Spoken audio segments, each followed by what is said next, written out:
Hi, I'm the daughter they tried to erase. They told me my mother was in surgery. I dropped everything, rushed to the hospital, heart pounding, thinking something terrible had happened. But what I walked in on was worse than anything I could have imagined. Behind that door, I heard them plotting. My own mother and sister, laughing, saying I wasn't strong enough to fight. That I'd hand over the entire $76 million without even knowing it. She ripped off her fake bandage and said, "That idiot won't suspect a thing." And in that moment, something inside me broke. I didn't know it yet, but that betrayal would spark a storm they never saw coming. Before we dive in, tell me, have you ever been betrayed by the people who were supposed to love you most? Let me know where you're listening from. You're not alone, and neither was I. The phone call came just as I was shutting down my laptop, the sky outside my apartment already sliding into a dusky orange.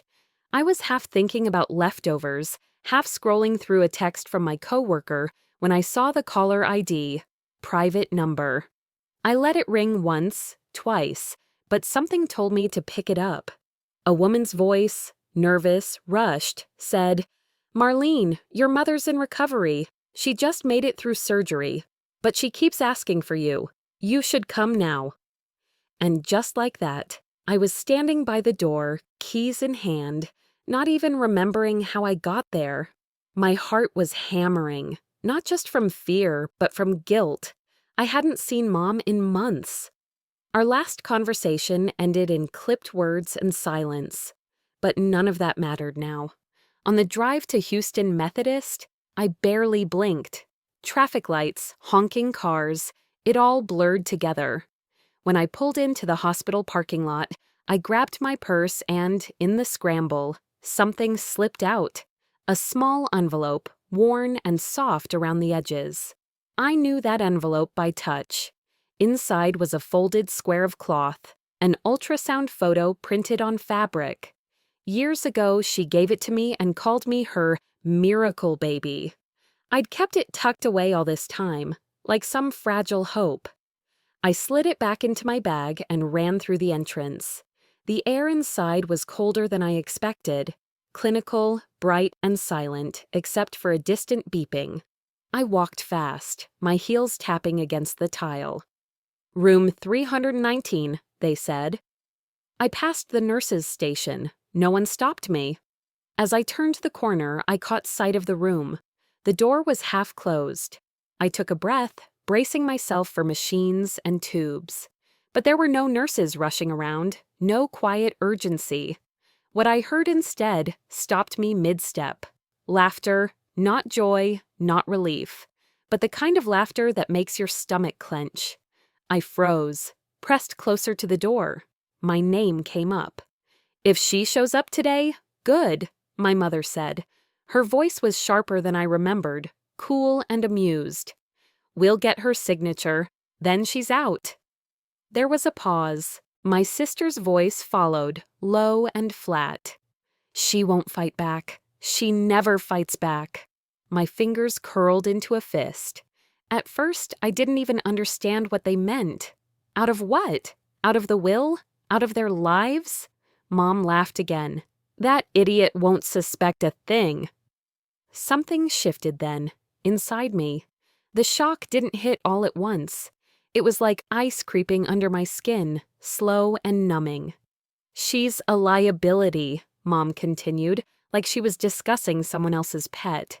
"It's better this way." They talked about money, $76 million, about how I was too soft, too emotional, too inconvenient. I didn't cry, I didn't gasp, I just stood there, every word another cut I couldn't see but could feel in my chest. And then came the worst of it. "People like her don't know how to survive, Kendra," Mom said, like it was just a fact. "They live off scraps of memory and guilt. She's been dead weight for years." I didn't breathe. I didn't move. I didn't confront. I stepped away from the door like a ghost, walked down the hallway as if on autopilot. I must have passed 2 nurses, but I didn't register their faces. I didn't even know how I made it back to the elevator. Somewhere in the movement, my bag bumped against my hip, and I felt the envelope shift inside. That cloth. That one stupid square that used to mean something. A symbol of belonging, of being chosen. Now it just felt like a joke. By the time I reached the parking lot, night had started to fall. The air smelled like rain, like something had cracked in the sky, even if the clouds hadn't opened yet. I sat in my car, hands gripping the steering wheel, cold and trembling. I stared out the windshield at nothing, while the overhead light buzzed softly above me. How long? How long had I been the one they whispered about? How long had I been dead weight? The betrayal burned slow, like a fire started with damp wood. No drama, just a quiet, steady rage that settled into my bones. They didn't want me. Not unless I signed. Not unless I made their scheme easier. And that's when it hit me. Deep, brutal, and clean. They never saw me as family. I was just a tool they kept around, just in case. And as I sat there in the parking lot, one question cut deeper than all the rest. Why was I ever the one they thought wouldn't fight back? Maybe it was time to change that, starting with finding out exactly how long they'd been planning to erase me. I drove home on autopilot, the streets blurred past, traffic lights turning red and green without meaning. By the time I pulled into my driveway, the shock had settled into something heavier. My townhouse was dark and quiet when I stepped inside, too quiet. The kind of silence that presses against your ears. My suitcase was still by the door from the short work trip I'd gotten back from the night before. I kicked off my shoes, dropped my purse on the kitchen counter, and poured myself a glass of water. My hands were still unsteady. A little sloshed over the edge and onto the countertop. I wiped it up without thinking. She never fights back. The words looped in my mind as I lowered myself into a chair. I sat there for a minute, staring at the wall, trying to slow my breathing. At some point, the numbness started to lift just enough for questions to slip in. When did they decide that about me? I opened my laptop, telling myself I just needed a distraction. Something normal, email, work updates, anything that didn't involve hospitals or betrayal. The screen lit up and I started scrolling. At first, it was the usual clutter. Then something unfamiliar caught my eye. An email marked as reviewed. Another one, then a third. All from a law firm I didn't recognize. I clicked the first message. My stomach tightened as I skimmed through it. Financial documents, stock transfers, trust distribution updates. I wasn't just mentioned in passing, I had been removed from several sections entirely. I hadn't signed any of this. I hadn't even seen it. I leaned closer to the screen, heart pounding harder with every line. The dates went back months.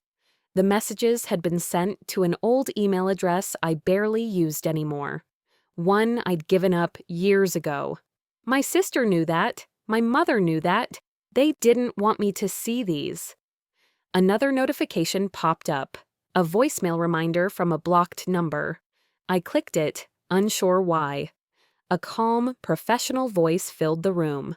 This is a courtesy reminder for your upcoming estate consultation scheduled for next Thursday at 10 a.m. We have you listed as confirmed. Please contact us if you need to reschedule. My name had been attached to a meeting I never agreed to, with an attorney I'd never chosen. They were setting the stage, lining it all up neatly, waiting to corner me when they thought I'd be too confused to push back. I pushed my chair away from the table and stood up, pacing the living room. My pulse was loud in my ears now. Heat rose in my chest, not the wild kind of anger, but the slow, steady kind that tightens your jaw and sharpens your focus. I pulled up my call logs. That's when I noticed the pattern. Repeated calls between my mother and Kendra on the exact days I'd been traveling. Long calls, missed calls, late-night ones. They hadn't acted on impulse at the hospital. They'd waited. They'd timed it. They assumed I'd stay tired, distracted, trusting. For a moment, grief tried to take over. I could feel it swelling in my throat. But it didn't last. Something else pushed its way through. Something colder, more controlled. I sat back down and started saving copies of everything. Screenshot after screenshot. Download after download. I dug out an old external drive from a drawer and backed it all up. Each click of the mouse steadied me a little more. They thought they'd been careful. They hadn't counted on me paying attention. Later, I went to my bedroom and opened my purse.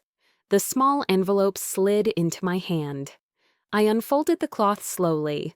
The faded image stared back at me, soft and fragile. Once, it had meant safety. Now it felt like proof of how easily I'd believed in a version of my family that no longer existed. I didn't cry. I folded it again and set it on the dresser. What hurt most wasn't the money.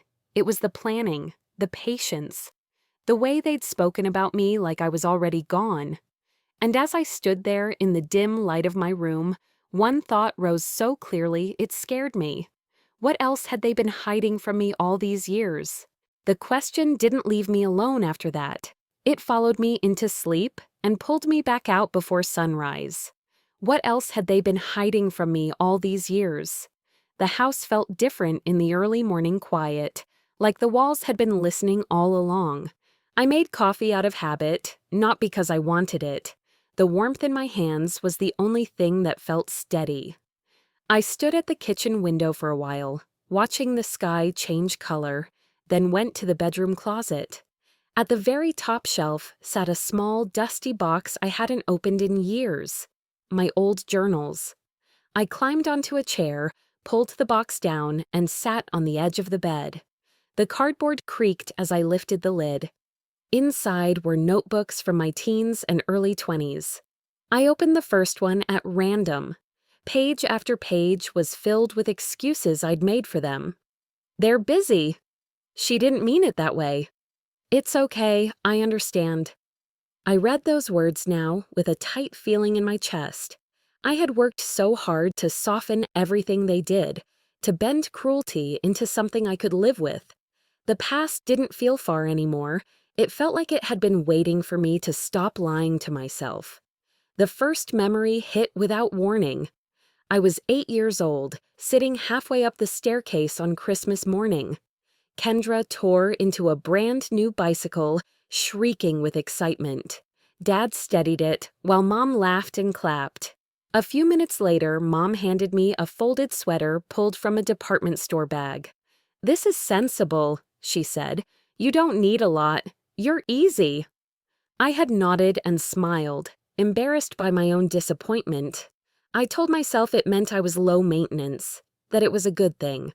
But now, replaying it with adult eyes, I heard what she really said. "You're not worth the same effort." Another page turned, another memory surfaced. I was 10, standing backstage at my school play, dressed in a costume that itched under hot lights. I'd scanned the audience again and again, hoping to see their faces. The curtains opened. They never came. That night at dinner, I finally asked why. Mom waved a hand. The day just got away from us. Kendra smirked. It's not like she was the star. Dad said nothing. I laughed along, pretending it didn't sting. But the truth was simple. They did not forget. They chose something else. Years later, the pattern followed me into adulthood. I helped them refinance the house when my credit score was the only one strong enough to make it work. They promised they'd add my name to the additional acreage afterward.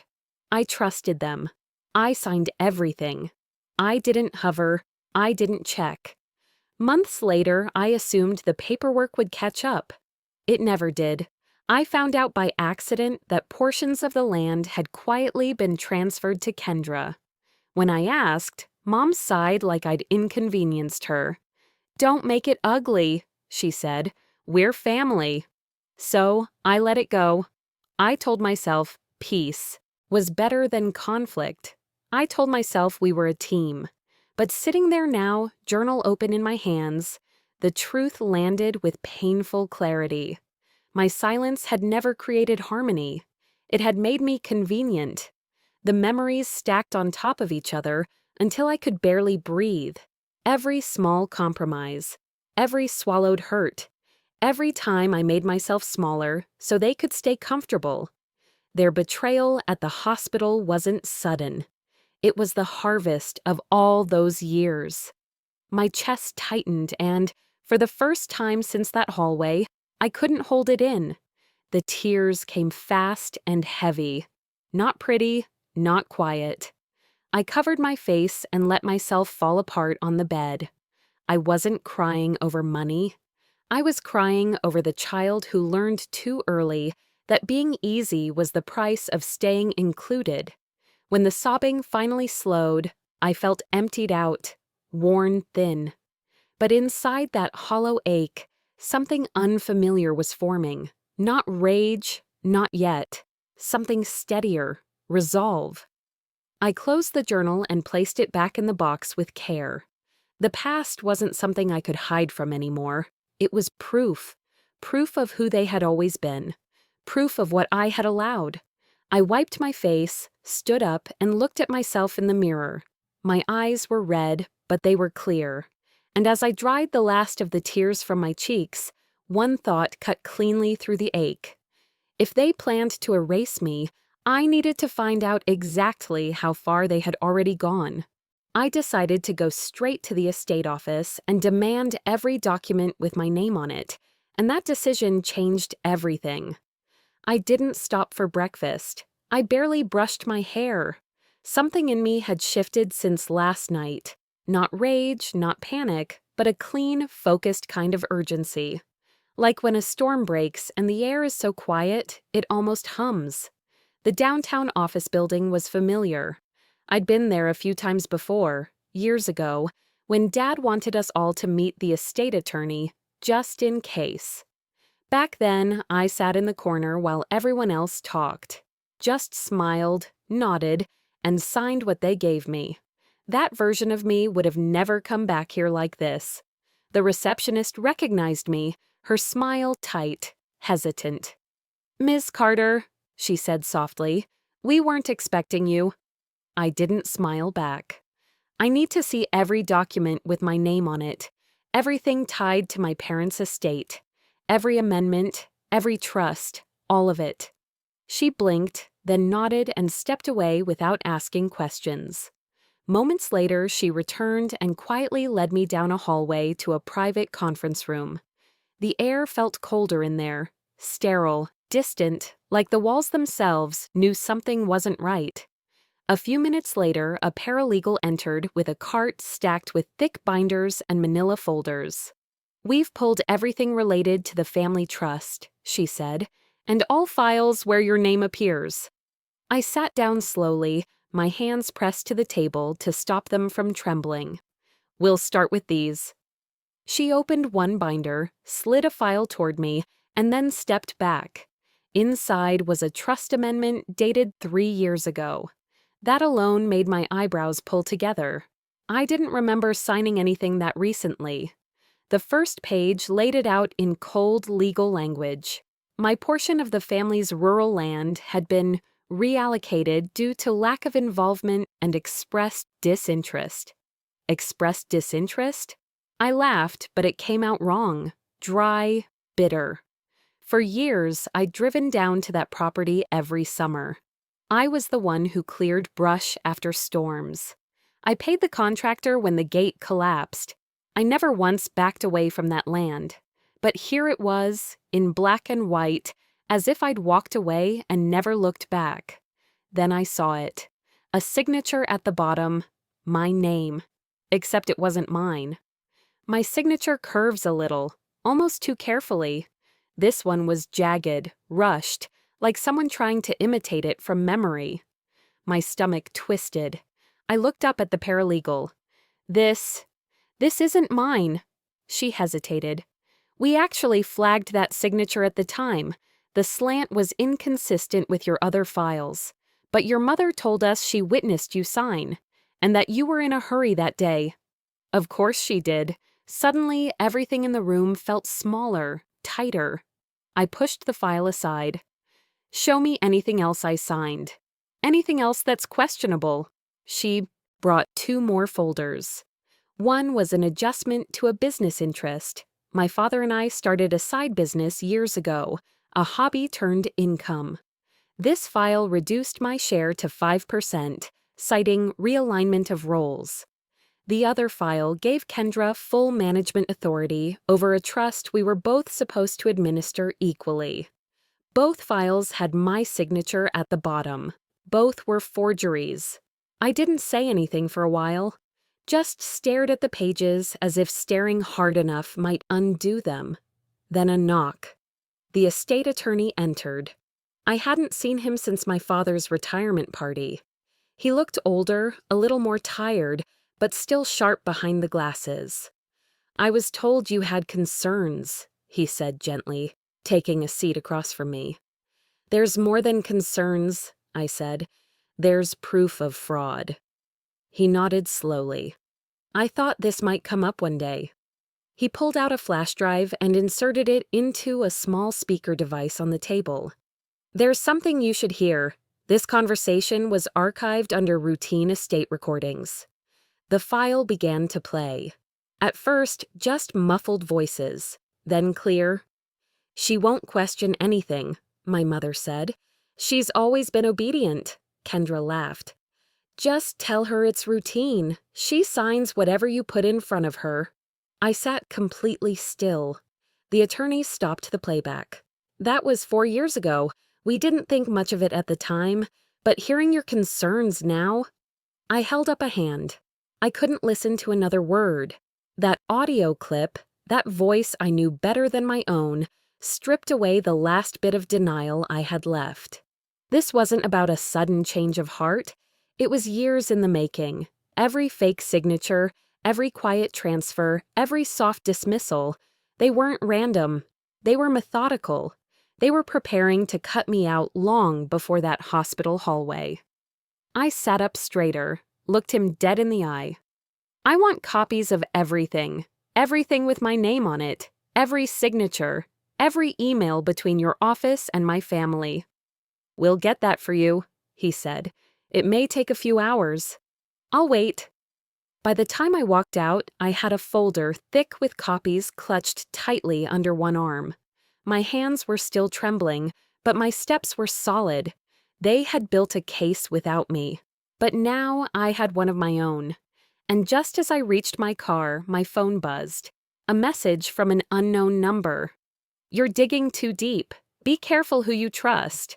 The message said, "If you keep digging, you won't like what you find." And it sent a chill through me.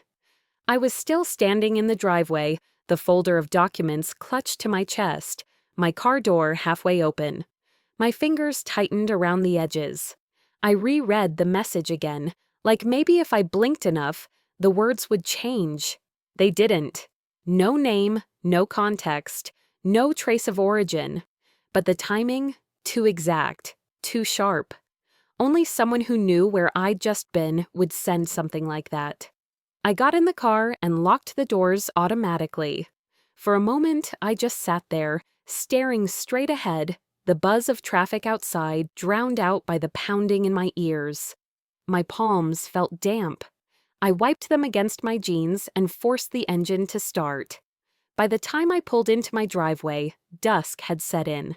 The streetlights hadn't turned on yet, and the gray sky over Houston made everything look washed out, like the color had drained from the world, along with my sense of security. Inside, I tossed my keys on the entry table and set the folder down on the dining room chair. Then I sat on the edge of my bed, still holding my phone, still staring at that one message. Fear was a slow creep, not a flash. It didn't scream. It whispered. It slipped beneath your ribs and made your heart beat faster for no reason you could name out loud. I wasn't just betrayed. I was being watched. I closed my eyes, trying to breathe, but the memories wouldn't stop. The lies, the forged signatures. My mother's voice in that recording. She signs whatever you put in front of her. And now, this. Someone warning me to stop. Someone close. Maybe it would be easier to drop it all. Let them win. Just play the part again. Quiet, small, the easy one. That voice in my head still whispered, "You're not made for this fight. You've never been the fighter." But then the second message came. "Stop looking. Family matters don't need outsiders." I stood up so fast the phone almost dropped from my hand. 2 messages, both from blocked numbers, both clear in their intent. The third message landed before I could even take a step. Last warning. That was it. That's when the fear stopped sounding like a whisper and started to sound like a challenge. They weren't just trying to cut me out of the family legally. They were trying to frighten me into silence. Again. Same tools, different methods. I poured a glass of water, paced across the living room, then circled back to the kitchen. I wanted to call someone, but I didn't know who. My father's side of the family always took my mother's lead. My old friends? Most drifted away years ago, one polite excuse at a time. I was alone in this. Or maybe I always had been. I reached for the glass again when a sharp knock at the door made me flinch. I didn't move right away, just listened. One knock, then silence. Another knock, firmer this time. I set the glass down and approached the door, slowly, my fingers hovering near the light switch. I looked through the peephole. Kendra. I didn't open it at first, I just watched her. She stood there in heels and a too expensive coat for Houston weather, her hair pulled back like she was on her way to some charity gala, not her sister's front porch. I cracked the door open, just a few inches. "What do you want?" Her smile was too quick. "I was in the neighborhood. Thought I'd check on you." "Really?" She stepped forward like she always did, past boundaries, past questions. Right into the living room without waiting for an invitation. Her eyes moved fast, scanning everything, the hallway, the dining room, the kitchen counter. They finally landed on the chair, on the folder. "Rough day?" she asked, her voice dipped in sugar. I said nothing. She walked to the edge of the couch and sat down, crossing one leg over the other. "I heard you were upset after the hospital. You disappeared." I leaned against the wall. "What did Mom say? Exactly?" Kendra tilted her head. "She's worried about you. We all are. You've seemed off lately." There it was, the spin. She reached out and placed a hand on my arm. That same grip she used when we were kids. It always looked like affection to outsiders, but I knew the pressure behind it. A reminder. "You know Mom didn't mean anything cruel," she said. "She was just tired. You misunderstood." Misunderstood. That word stuck in my throat. "Kendra," I said, pulling my arm away, "what did you come here to find?" For the first time, she paused. A half-second flicker. Her gaze darted, barely, to the folder on the chair. She smiled again, slower now. "I just wanted to check on you, that's all." "You've never checked on me before?" Her smile faltered. Just a crack. She recovered fast. "We're family, and despite all this, you're still my sister." I didn't respond. I just stared. For the first time in years, I didn't shrink into the silence.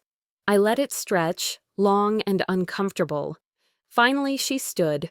"Well," she said, brushing non-existent lint off her sleeve, "don't let anyone get in your head. It would be a shame if you misread things. What's good for you may not always look the way you expect." A warning wrapped in concern, her signature move. She left without waiting for a reply, her heels tapping confidently down the porch steps. I didn't move until I heard her car pull away. Then I sat at the table, pulled the folder close, and flipped it open. Each page felt heavier than paper should. But for the first time, I wasn't reading them as someone trying to protect peace. I was reading them as someone who finally understood the war had already begun. I barely had time to set the folder down when a sharp movement near the window caught my eye. Instinct took over. I rushed toward the glass and saw a shadow slipping past my driveway fence, fast and deliberate. Something small flashed as it fell to the ground where the figure had been standing. My heart slammed hard against my ribs. I grabbed the flashlight from the kitchen drawer and stepped outside. The air felt cooler than it had earlier, not cold, but enough to make my breath show when I exhaled. The neighborhood was quiet in that uneasy way that only comes after dark. No cars, no voices, just the soft hum of distant traffic. Near the edge of the driveway, half hidden by the grass, I found it. A small black device. I crouched and picked it up carefully, like it might bite. It was heavier than I expected, smooth on one side, magnetic on the other. I flipped it over and saw the small serial number etched into the casing. It took me a moment to understand what I was holding. A tracker, not some toy, not trash that fell from a passing vehicle. This was the kind people attach under cars when they want to know exactly where someone goes and when. My legs felt weak. They hadn't just been watching me. They had been following me. The hospital, the law office, every turn I'd taken over who knows how long. I went back inside and locked the door with shaking hands. Then I called the non-emergency police line. My voice sounded calm when I spoke, even though everything inside me was unraveling. An officer arrived about 20 minutes later. He examined the device, asked a few routine questions, and took pictures with his phone. His tone stayed polite but distant. "Could have fallen off another vehicle," he said. "Hard to say how long it's been there." I showed him the threatening messages. He nodded. "It's troubling," he said, but there was no urgency in his voice. Still difficult to connect this directly without more proof. When he left, the porch light clicked off behind him. The quiet felt heavier than before. Back inside, doubt crept in, the way fear always does when it's had too much time to breathe.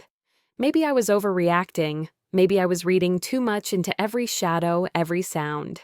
But then my phone buzzed again. This time, it wasn't just a message. It was a photo. Blurry, cropped tight, but unmistakable. It was me, earlier that day, standing outside the attorney's building. The caption read, "She's unstable, making scenes in public." Another message followed immediately. "Someone should step in before she hurts herself." My stomach turned cold. That's when it hit me. They weren't just trying to scare me. They were trying to destroy my credibility. If they could paint me as unstable, emotional, reckless, then every document I held would suddenly look like fiction. Every accusation would sound like delusion. I went into the bathroom and turned the faucet on, full cold. The water stung my hands as I pressed them to my face. When I looked up into the mirror, I barely recognized the woman staring back. I didn't look unstable. I looked furious. Not the kind of anger that explodes, the kind that sharpens, the kind that finally stops asking for permission. I dried my hands, then got to work.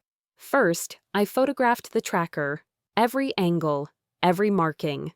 Then the messages, then the window latch that now sat just slightly crooked, as if someone had tested it earlier. After that, I uploaded everything to 3 different places: my personal cloud, my work email, and a secure drive I kept from an old project. I checked every door, every window. Set up 2 small cameras from old equipment I used for consulting jobs. They weren't fancy, but they worked. Then I sealed the legal documents in an envelope and placed them inside a locked drawer. For the first time since this began, I stopped reacting and started thinking. If they were escalating, it meant I was closer to the truth than they wanted me to be. The fake illness, the forged paperwork, the spying, the threats, the story they were trying to build around my instability. It was all part of the same plan. They weren't just cutting me out. They were trying to erase me. Just after midnight, my phone rang. And when I saw the name on the screen, my blood went cold. I stared at the screen for a long second before answering. My fingers felt stiff, like they didn't belong to me. It was my father calling, and he never called at that hour unless something was very, very wrong. "Dad," I said quietly. His voice came through strained and low. "Marlene, I need to see you, in person, not at the house, somewhere quiet." Something in his tone made my stomach tighten. "What's going on?" "I can't say it over the phone," he whispered. "Please, just come." We agreed to meet at a small cafe down Westheimer that stayed open late for night shift workers and insomniacs. I grabbed my keys, checked the street outside one more time, and drove with my jaw clenched the entire way. The cafe was half empty when I arrived. Soft music played from overhead, and a tired waitress wiped the counter in slow circles. My father was already there, sitting in a corner booth, his hat pulled low, both hands wrapped tightly around a coffee cup that had long gone cold. He looked older than I remembered, smaller, like the weight of everything he hadn't said was finally bending his back. I slid into the seat across from him. "You scared me," I said. He didn't meet my eyes. "You should be scared," he murmured. That's when my heart truly began to race. "What your mother and your sister are doing," he whispered, leaning closer. "It's not new. It's been planned for years." The words hit me harder than I expected. He admitted he knew about the forged signatures, about the land transfers, about the money quietly shifting hands behind my back. When I asked him why he didn't stop it, his voice cracked like dry wood. "They kept saying you wouldn't fight," he said. "They said you'd just stay quiet like you always do." Hearing my own silence described like that, like a tool they used, made my chest ache. Then he slid an envelope across the table. Inside were copies of legal drafts, petitions, affidavits. They weren't just trying to remove me from the inheritance. They were preparing to brand me as emotionally unstable, unfit to manage money, unfit to make decisions, unfit to be believed. Fake statements from neighbors, fabricated incidents, phrases like erratic behavior and concerning episodes. "They've been building this for a while," my father whispered. "They wanted to make sure no one would take you seriously if you spoke up." I looked up at him slowly. "And you let them." Tears gathered in his eyes. "I was afraid of your mother," he said, "and I didn't want to lose what little peace we had left." That's when I understood something painful and final. My father wasn't my protector. He was just another person who benefited from my silence. Before I could say anything else, the cafe door opened. Two men stepped inside. They scanned the room once and then headed straight for our booth. My father's face went pale. "She knows you're here," he whispered. One of the men placed a folder on the table between us. He didn't raise his voice. He didn't have to. "If you sign this," he said calmly, "you walk away clean, no court, no public mess, no embarrassment." I flipped it open. It was a waiver, a full surrender of any claim to the $76 million, in exchange for what they called family privacy. It wasn't an offer. It was a threat dressed up in legal language. I closed the folder slowly and pushed it back toward him. "I'm not signing anything." The second man shifted his stance. "You should think carefully." "I have," I said, surprising even myself with how steady my voice sounded. For the first time in my life, I didn't shrink. I didn't soften my tone. I didn't apologize for taking up space. I stood, gathered my bag, and walked out without looking back. Outside, the night air hit me hard, sharp and alive. And that's when I noticed the black SUV idling across the street. Engine running, lights off, waiting. When the SUV door opened and my mother stepped out, smiling that cold, polished smile she wore to church galas and board meetings, I knew this wasn't about negotiation. This was a performance. She walked toward me with the same grace she used to glide across country club floors, her heels clicking like a metronome. She looked immaculate, like she'd just stepped out of a magazine ad for expensive regret. Except there was no regret in her eyes. "You're making this harder than it needs to be," she said, her tone sugar-coated, like I was the one inconveniencing her. "Let's not turn this into a scene." I didn't move. Behind me, the same two men from the cafe had exited the vehicle and now stood like bookends, one at each side, not touching me, just close enough to remind me that I had no real choices left in that moment. She reached out and brushed something invisible off my shoulder. "You've always had a talent for creating tension where there was none," she murmured. "Come with me. Let's have a real conversation, somewhere private." I didn't resist, but I didn't answer either. She gave a small nod, and the men gestured toward the SUV. We all got in without a word.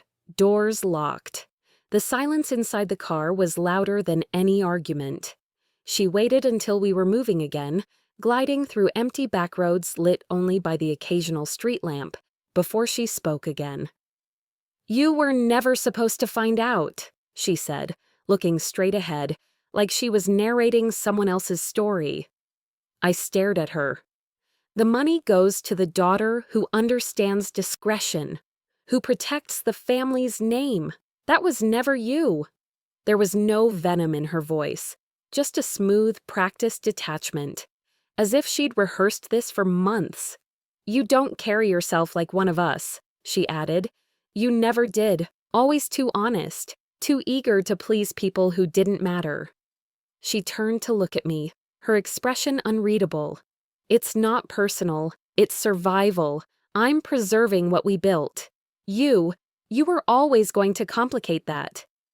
I didn't say a word, not yet. We drove in silence for a while longer before the SUV turned off the main road and rolled to a stop in front of a private gate. A dim floodlight flicked on overhead. The gate creaked open slowly, like a stage curtain before a final act. There she was, Kendra. Leaning against a post, arms crossed, smirk in full bloom. She didn't even wait for me to step out of the car. "You should have stayed in your lane," she said, loud enough for everyone to hear. As I stepped onto the gravel, she walked toward me, her heels crunching on the rocks. "You were the quiet one, the helper, the background sister, the one who kept her head down so the rest of us could shine." Each word hit like a slap, not because they were wrong, but because they were so perfectly chosen. "You think anyone's going to take your side?" she laughed. "Over?" "Mom? Over me? We're the faces of this family. You're a footnote." She stepped in closer. "You embarrass us, Marlene. You always have. You just didn't notice because we let you believe otherwise."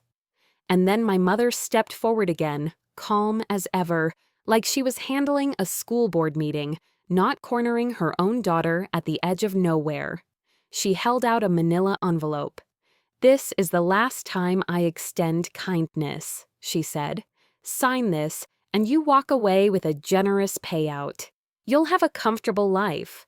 No more lawsuits, no more ugly accusations." Her voice dropped lower. "Don't sign, and we'll finish what we started. The petition goes through. You'll be declared unstable. Your job will hear about it. No one will touch your name again." She stepped closer. "This is mercy. Take it." I didn't flinch. I didn't cry. Something inside me settled. A quietness I hadn't felt in years. Like I'd finally stopped running from the truth that had always been circling me. I looked down at the envelope, then back at her. "You really think I came here unprepared?" I reached into my coat pocket and pulled out my phone. One tap. A soft chime. A live stream had already been running for the last 7 minutes.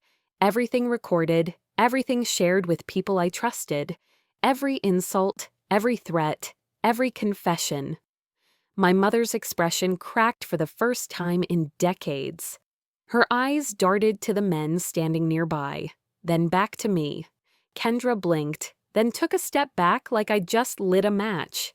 "You think I didn't learn anything from the forged documents?" I said, my voice calm. "You think I didn't expect this? You've been playing this game a long time.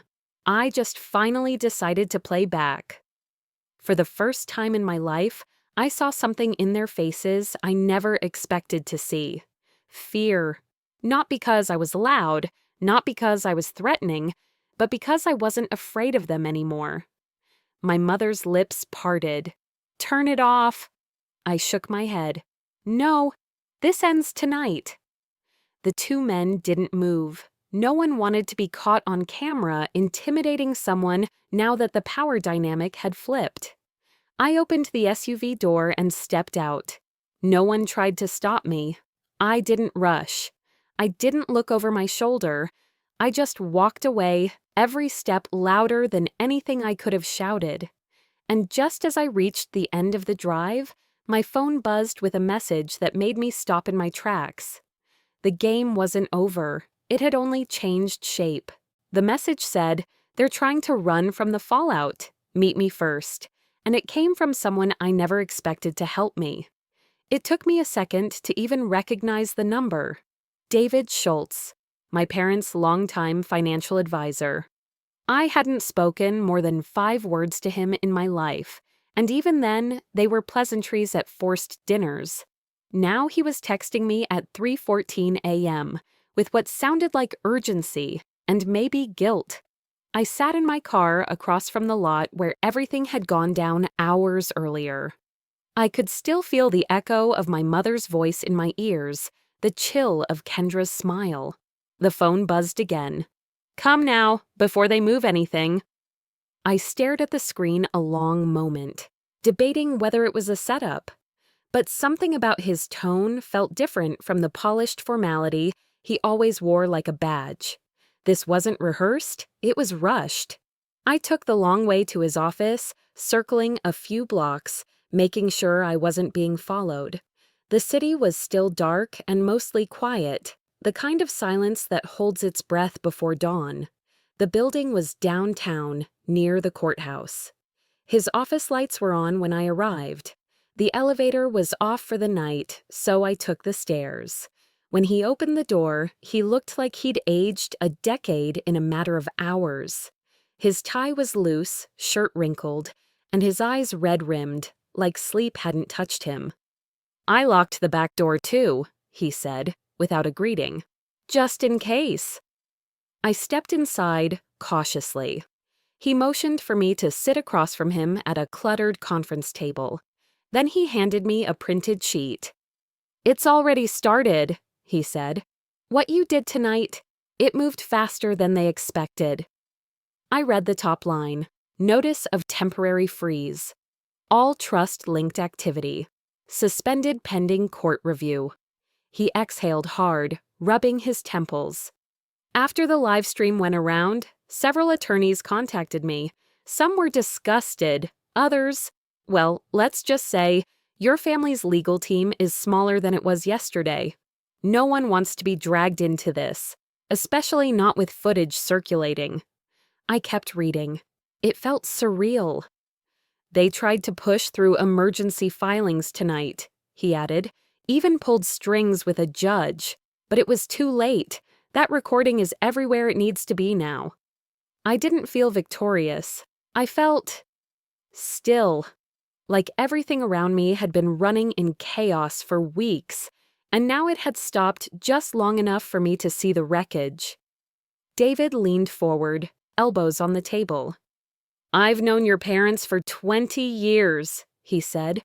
"I never liked how they treated you. But it wasn't my place, and I told myself I was just doing my job." He swallowed hard. "That's not a good enough excuse anymore." Then he said something that caught me off guard. "You were never the problem. You were the scapegoat." I looked away, trying to keep my expression from crumbling. "You were quiet, reliable," he said. "The kind of daughter who didn't make waves, and that made you the perfect one to sacrifice. They knew you'd stay silent. His words landed like a truth I hadn't dared say aloud. I'd always thought my weakness was the issue, that if I'd been louder, tougher, more confrontational, things might have been different.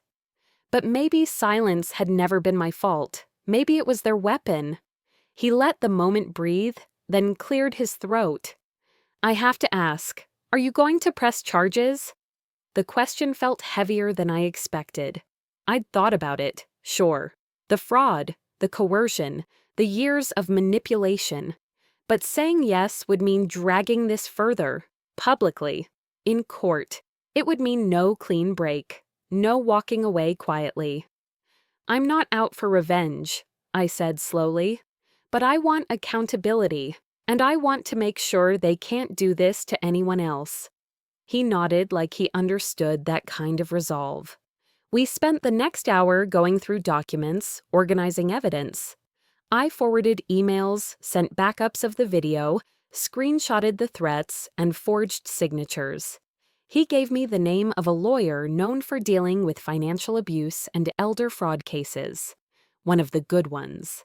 As the sun began bleeding into the skyline, his office took on a softer light. For the first time in weeks, I didn't feel like I was spiraling. I felt steady. "I'll walk you out," he said. We rode the elevator down in silence, both of us tired in different ways. When I got back to my car, I just sat for a while, keys in hand, watching the city wake up. Lights flickered on in apartment windows. A jogger passed by. Life continued. Back home, I unlocked the front door and paused. The house felt different, not haunted, just quieter, honest. I left my shoes by the door, dropped my bag on the couch, and made my way to the kitchen.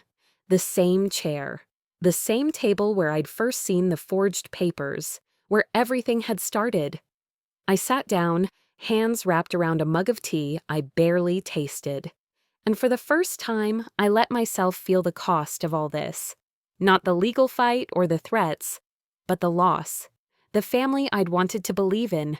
The illusion that maybe, somehow, things could have been different. My mother's charm, Kendra's ambition, my father's weakness. None of it surprised me anymore, but it still hurt. Justice was happening. Real consequences were unfolding. But justice doesn't restore what never really existed. I stared at the envelope sitting on my counter. The one with copies of the trust, the petitions, the formal statements from people who once smiled at me across garden parties. Then I looked around my home. No one else had built this life. They'd tried to steal it, rewrite it, but they hadn't created it. I had. Every bill paid. Every late night worked. Every time I bit my tongue when I wanted to scream. That was mine. So was this quiet now, this breath, this clarity. I stood up and moved to the window. The sky had turned soft blue, the world coming into view again. I didn't know what came next. Court, maybe? A long battle. Or maybe not. Maybe they'd cave once they saw I wasn't backing down. Either way, I wasn't alone anymore. And I wasn't silent. They had bet on me disappearing. Instead, I had become someone they couldn't control. In the end, they did fall to their knees asking for forgiveness. But by then, I had already saved myself.